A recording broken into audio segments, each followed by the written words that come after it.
Hi, everyone. Welcome to the Politics Podcast. Thanks for joining me one more time. I hope you're enjoying your summer holidays. Hope you're enjoying the weather. The world is as crazy as ever. And today I'm going to bring you two news items that came up yesterday and the day before. Relevant to Ireland, relevant to immigration, relevant to everything that's going on.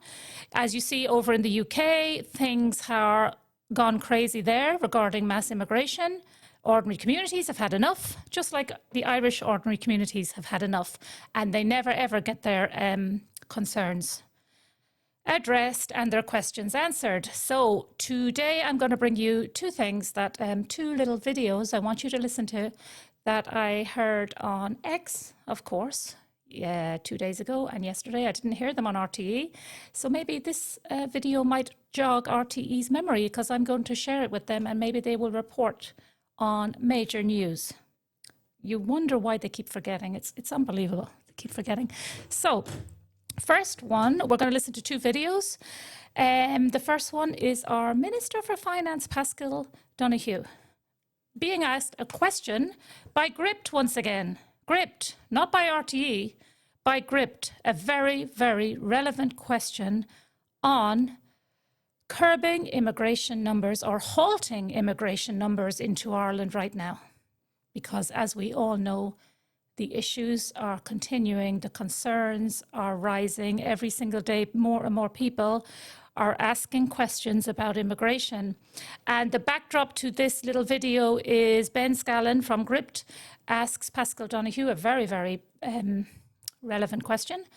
And it is because our Taoiseach, Micheál Martin, has admitted recently that immigration needs to be addressed.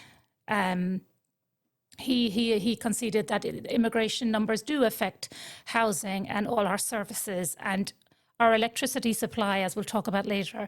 All these things are affected by the amount of people that come in, and a toddler knows that that's how the world works, that's how a country works, that's how housing works, that's how services work.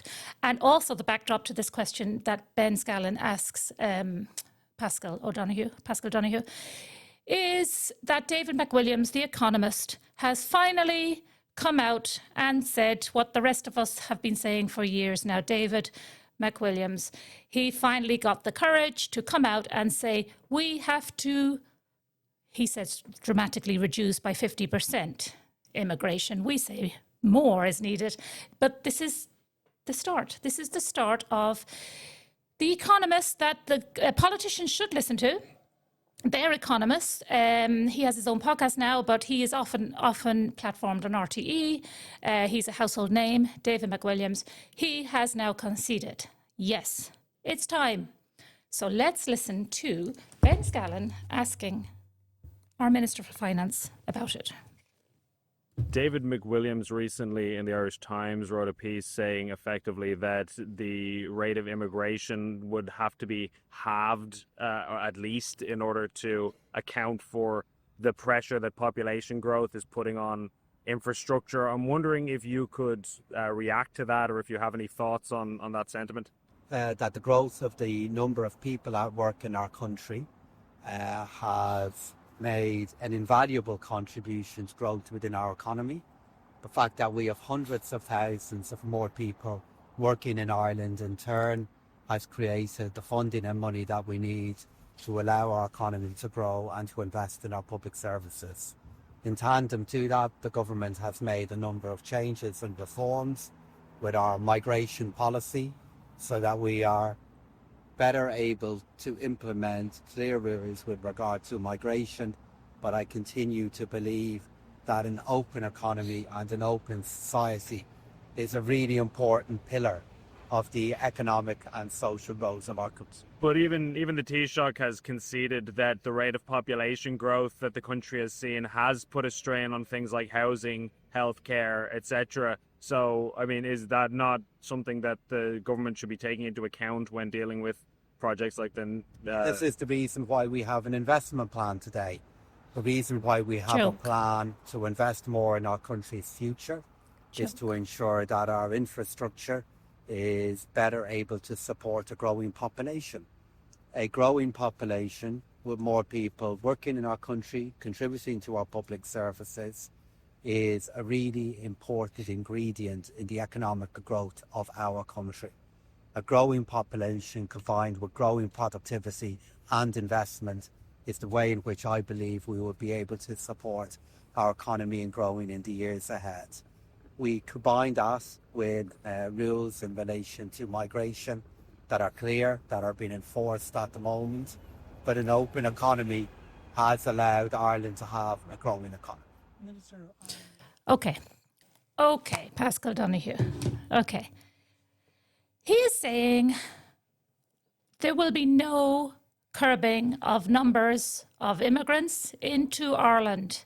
Zero. He is not even giving an inch in regards to immigration. He is saying, and we have an open economy. I'd like someone to explain what the heck that is. We have an open economy. Therefore, we must have open borders. This is outrageous. Outrageous. And I would love to know what he means by an open economy and what does this open economy offer the people of Ireland, the Irish people. What does this open economy offer to the young Irish couple, both living in their parents' box rooms, in their 20-somethings, cannot escape, cannot make a plan to get married and buy a little home to start their little family? What does this open economy offer? Nothing. What is he on about? He is going full force, saying we are going full force, the country is going to go full force with open borders. And he says there's a rules-based immigration system. It's absolutely crazy. Taoiseach himself, Micheál Martin, came out the other day and said it's not feasible to check when people get deportation orders and they get it's self-deportation in Ireland, in case any of you don't know. So when people get a deportation order to say that your asylum application has failed, you must leave the state in 28 days, or whatever it is. Our Taoiseach says it's not feasible to check if these people have left or not. And he's telling the truth. He's telling the truth. Not that it's not feasible. He's telling the truth that they don't check. There are no checks.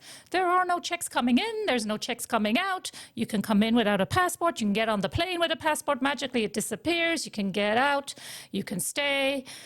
We've seen the luxury apartments. Everything's for free. All your food. Everything. Scandal. And they're saying even when you fail, even when your deportation order fails, there's no checks at our border. Our own Taoiseach has said that. What's Pascal Donohoe on about? What is he on about? We have a fair rules-based migration system. They don't check anything. Before the election last year, people say, oh, but they were voted in. Yeah, I looked back at their manifesto for immigration, Fine Gael. What did they say? Deportation flights ready. Contract signed for deportation flights. I think they did one flight since then, since the election. One flight very recently. They made a big hullabaloo about it. 39 people back to Nigeria, who most of them were in prison, I think. That's why they were voted back in. Because they said last year there are contracts for jets, deportation jets. That's why they were voted back in. And lo and behold, now it's going to continue. What does this open economy offer to the people who are behind on their electricity bill right now? I don't know how many thousand, I forget the figure now. Flowgas are going to increase their bills by 7%. Amazon had a big 300 million euro plant ready to go, ready to build, and they've pulled out of Dublin because we don't have the electricity supply sufficient enough for new industry. Well, that would have meant more immigration anyway, but that's just an example I'm giving, that even Amazon can see the writing on the wall. Are we going to have restricted electricity coming? Because of the population. They've increased the population by 20% of non-Irish not Irish babies. And they wonder why they don't have enough electricity. Irish Water said there's a major problem coming with water. Of course there is. When those wastewater plants and drinking water plants were built, they didn't envisage open borders. That's what it is now. We have open borders. And David McWilliams knows it. All the mainstream media know it. All our politicians know it. The opposition know it. The dogs on the street know it. And rather than concede yesterday or the day before when Ben Scallon asked that question, rather than concede, he just put his hands up with total honesty, by the way. He's totally honest with that fact. No, Ben. We have an open economy. Equals open. Oh, he said open society as well. Hat tip to NGOs. George Soros NGO, Open Society. That was a hat tip. So no, guys, it's continuing. If you voted for these people last year because you saw a headline that said deportation jets or contract is about to be signed, well, there you go. Oh, and they said they were going to ask for contribution. Sorry, the headline of last year of their manifesto, their big ticket items in their manifesto, deportation jets, contract signed, ready to be signed. And we're going to ask the asylum seekers who are working for a contribution. Yes, I'll repeat it again. They are in these luxury apartments, able to work in the local supermarket, say, as an example, alongside an Irish man, say, with a family, struggling with massive rents, cost of living, food, electricity bills. The asylum seeker is allowed to work, go home, put his feet up in the luxe apartment, go down for his 3 meals a day, whatever else, driving lessons, whatever. No contribution, nothing, zero. They can't even get that right. 18 months ago, that story broke. Minister Heather Humphreys was the Minister of Social Protection at the time.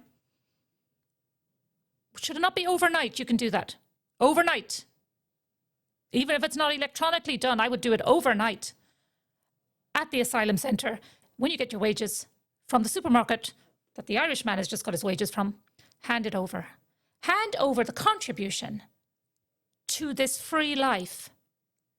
It is insane, an insanity what's going on. And like I said, only for people reporting these things on videos and YouTube and podcasts and X and Facebook, nobody would know any of this because the mainstream media do not report it. Why is all this not headline news? Why are the mainstream media journalists not chasing the politicians from last year who had their manifesto with all these things about immigration in it and nothing was followed through? Why are they not chasing them? Why is it not headline news? Why is it not a primetime investigates program into the broken election promises? They're not even giving a cost of living help to anyone in this budget. Nothing. Their big idea is to charge a weight tax on SUVs. That's the big idea. Nothing. It's crazy. And our Minister for Finance to stand there and answer Ben Scallon like that. He didn't even pretend that he was going to look into it. Oh, I'll look into what David McWilliams is saying. I better perk my ears up because he knows a thing or two about numbers and the economy. He didn't say nothing. He reiterated what we've been saying all along and what all of our movement have been saying for many, many, many, many years. We've open borders. There's people coming in with no passports. Helen McEntee sat across from Brian Dobson on RTE Radio 1 News last, whenever it was, before he retired. Was it last March or something? And she said, in 2023 alone, there were 7,300 deportation orders issued in Ireland. And he said, how many actually left the country? Less than 100. We never got the final figure. Actually, I think recently Crypt might have done a thing on it, maybe 80. She was right, less than 100. She should have just said 80. Out of 7,300. And Micheál Martin reiterated the other day, it's not feasible to check. Why is it not feasible to check? Why do we have self-deportation? Why do we have no department like ICE in America, where the 7,300 people who are deportation orders, we go and pick those up and we bring them? I thought you had contracts signed for jets. Outrageous. It's gone worse. It's crazy. Look at the UK. The UK has blown up the hotel in Epping, changed to the Lux Hotel in Canary Wharf, other hotels, because the communities have got wind that some of the men in there sexually assaulted, rape, all these accusations, all these rumours. What are the communities to do? Only go and voice their concerns. And then the police were caught, the UK police were caught bussing in the lefties, bussing in the Stand Up to Racism group. What? Why would they do that? For what?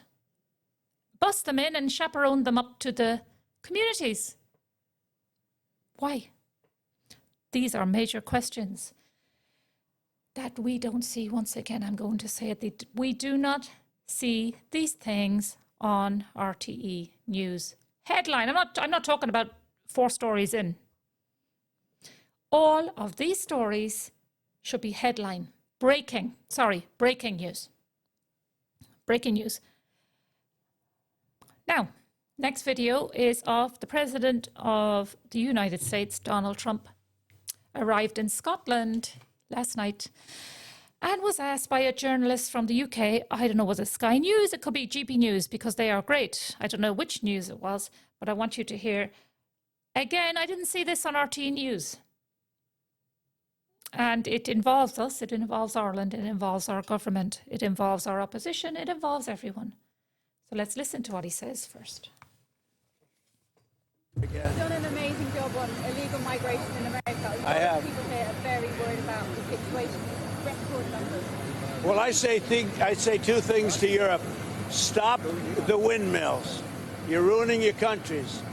I really mean it. It's so sad. You fly over and you see these windmills all over the place, ruining your beautiful fields and valleys and killing your birds. And if they're stuck in the ocean, ruining your oceans. Stop the windmills. And there's a couple of things I could say, but on immigration, you better get your act together. Or you're not going to have Europe anymore. You got to get your act together. And we, as you know, last month we had nobody entering our country. Nobody. Shut it down. And we took out a lot of bad people that got there with Biden. Biden was a total stiff. And what he allowed to happen, but you're allowing it to happen to your countries. And you got to stop this horrible invasion that's happening to Europe. Many countries in Europe. Some people, some leaders have not let it happen. And they're not getting the proper credit they should. I could name them to you right now, but I'm not going to embarrass the other ones. But stop. This immigration is killing Europe. And the other thing, stop the windmills, killing the beauty of your countries. Thank you very much, everybody. Okay. The leader of the United States, the President of America, has called it the invasion of Europe. There you go. He's had to come over to Scotland to say this. Immigration, as it stands, is killing Europe, he said. Who can argue with that? Look at, as I said, the UK in meltdown. Greece has stopped it. Maybe that's the leaders he's talking about. I know he's talking about Viktor Orban in Hungary too. Greece have stood up. Denmark have stood up, starting to stand up. Sweden have realised they've made massive mistakes. But Ireland is crazy. He says he won't embarrass. He could name names, but he won't embarrass people. Well, I'm going to name them. Micheál Martin, Simon Harris, Pascal Donohoe, Helen McEntee, Leo Varadkar, the whole of Fianna Fáil, the whole of Fine Gael, Sinn Féin, with Mary Lou's there can be no veto. Sinn Féin. Ain't too quiet. Too quiet. Mice.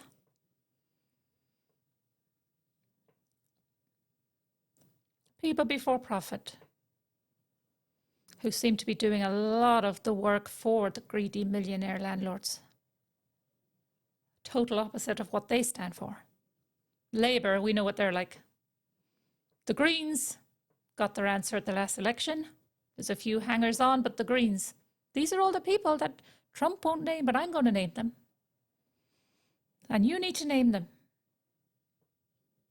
And you need to query. It's long past querying, actually. I used to say, ask your TDs, ask your councillors. Don't bother. We know what they're like. Don't bother asking the TDs and the councillors anymore. No more. Start waking up your neighbours, friends and family and work colleagues. That's it.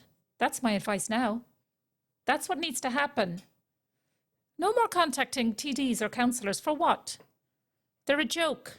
The whole lot are a joke. Start waking your circle up. Share videos.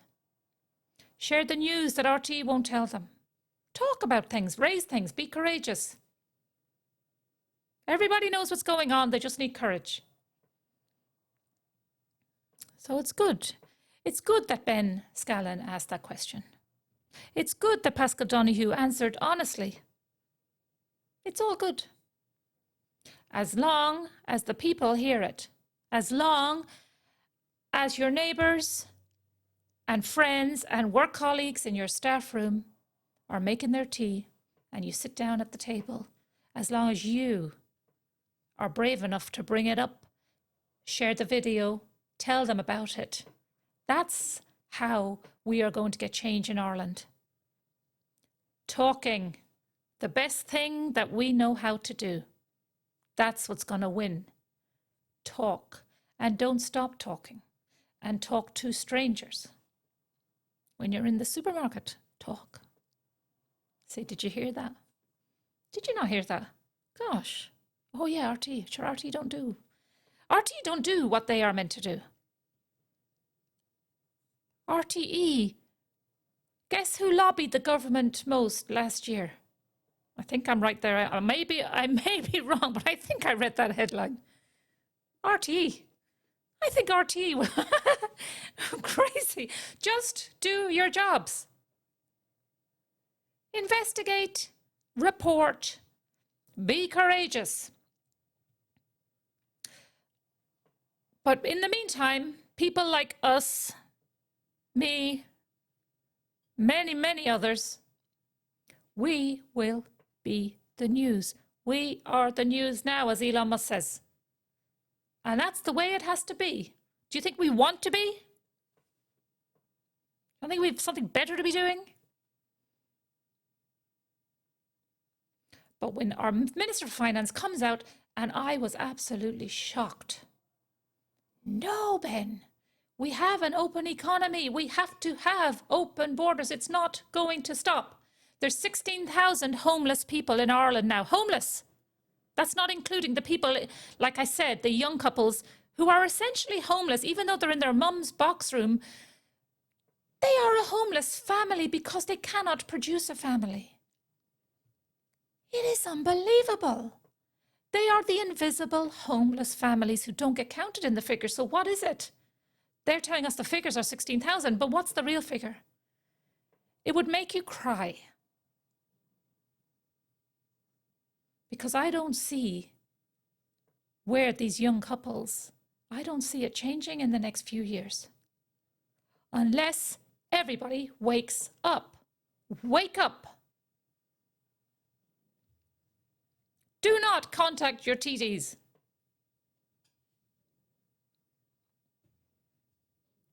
Bypass them. Contact your neighbours. That's the only way. We need everybody to see that we are living in a country that has open borders. And an open economy does not cut it, because what the heck? Did people sign up to the EEA back in 1972 to jump forward for their great-grandchildren and grandchildren to be in some sort of open economy with open borders to the whole world now? Not freedom of movement for EU citizens. We are to the whole globe. I do not think that's what the people voted for. So, until such time that we do get a vote on EU membership, immigration,